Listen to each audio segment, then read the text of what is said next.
India या फिर भारत, भारत या फिर इंडिया, हर जगह इस नामों की चर्चा खूब हो रही है। तो क्या इंडिया का नाम बदला जा सकता है? क्या इंडिया का नाम भारत किया जा सकता है? तो आइए इस वीडियो में हम बात करते हैं इंडिया नाम कहाँ से आया और भारत नाम कहाँ से आया। प्राचीन काल में हमारे देश का नाम अलग अलग रखा गया है, वहीं हमारे ग्रंथों में भी अलग अलग नाम लिखे गए हैं, जैसे जम्मू द्वीप, भारत खंड, हिमवर्ष, अजनाब वर्ष, आर्यव्रत। तो वहीं अपने अपने इतिहासकारों ने हिंद, हिंदुस्तान, भारतवर्ष, इंडिया जैसे नाम दिए। इनमें भारत सबसे ज्यादा प्रसिद्ध रहा। एक मान्यता के अनुसार महाभारत में हस्तिनापुर के राजा दुष्यंत और शकुंतला के पुत्र भरत के नाम पर ही भारत का नाम पड़ा। वहीं भरत एक चक्रवर्ती सम्राट भी हुए। दावे के अनुसार सम्राट भरत के नाम से ही देश का नाम भारतवर्ष पड़ा। संस्कृत में वर्ष को इलाका या हिस्सा भी कहा जाता है। तो चलिए अब जानते हैं इंडिया का नाम कैसे आया। कुछ ऐसा भी मानते हैं कि इंडिया का नाम सिंधु घाटी सभ्यता से भी आया है।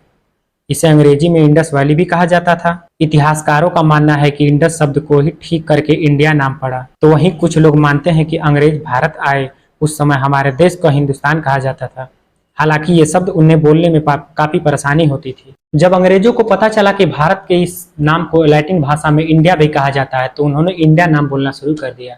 अंग्रेजों के शासन में इंडिया नाम काफी पॉपुलर रहा। तो आइए अब जानते हैं कि संविधान में भी क्या देश का नाम बदलने की प्रक्रिया है। इस बारे में एक याचिका भी सुप्रीम कोर्ट में दाखिल की गई है। याचिकाकर्ता की मांग थी कि इंडिया ग्रीक शब्द इंडिका से आया है और इस नाम को हटाया जाना चाहिए। देश का नाम बदलने पर बहस छिड़ी है। संविधान में दर्ज इंडिया दैट इज भारत को बदलकर बस भारत करने की बात चल रही है। जून 2020 में याचिकाकर्ता ने अदालत से अपील की थी कि केंद्र सरकार को निर्देश दे कि संविधान के अनुच्छेद 1 से बदलाव कर देश का नाम भारत किया जाए। उस समय सुप्रीम कोर्ट के जस्टिस S.A. बोबड़े की अध्यक्षता वाली 3 सदस्यीय बेंच ने याचिका को खारिज करते हुए इस मामले में दखल करने से इनकार कर दिया। कोर्ट ने कहा था कि संविधान में सबसे पहले भारत का ही जिक्र है। संविधान में लिखा है कि India that is Bharat. Supreme court ने कहा कि इस याचिका को संबंधित मंत्रालय में भेजा जाना चाहिए और याचिकाकर्ता सरकार के सामने अपनी मांग रख सकते हैं। देश के संविधान या अनुच्छेद यानी आर्टिकल 1 में ही देश के नाम का जिक्र किया गया है। इसमें कहा गया कि इंडिया जो कि भारत है वो राज्यों का एक संघ होगा।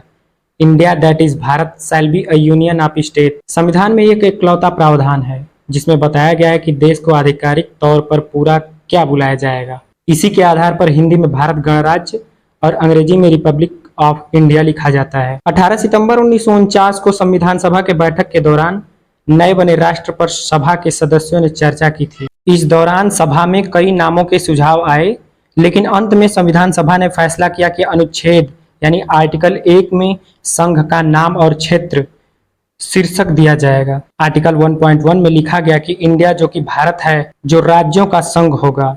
आर्टिकल 1.2 में कहा गया कि राज्य और उनकी पहली सूची में निर्दिष्ट अनुसार होंगे। अब यह सच्चाई है या अफवाह है, इस बात की पुष्टि तो 18 सितंबर को चलने वाले संसद सत्र में ही पता चलेगी। इंडिया नाम हटाया जाएगा या फिर इंडिया रहेगा?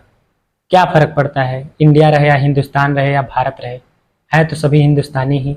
अब हिंदुस्तान से गरीबी मिटाई जाए, शिक्षा स्वास्थ्य को बढ़ाया जाए, ये मायने रखता है। मायने नाम बदलने का नहीं रहता है। नमस्कार, मिलते हैं नए वीडियो में। धन्यवाद।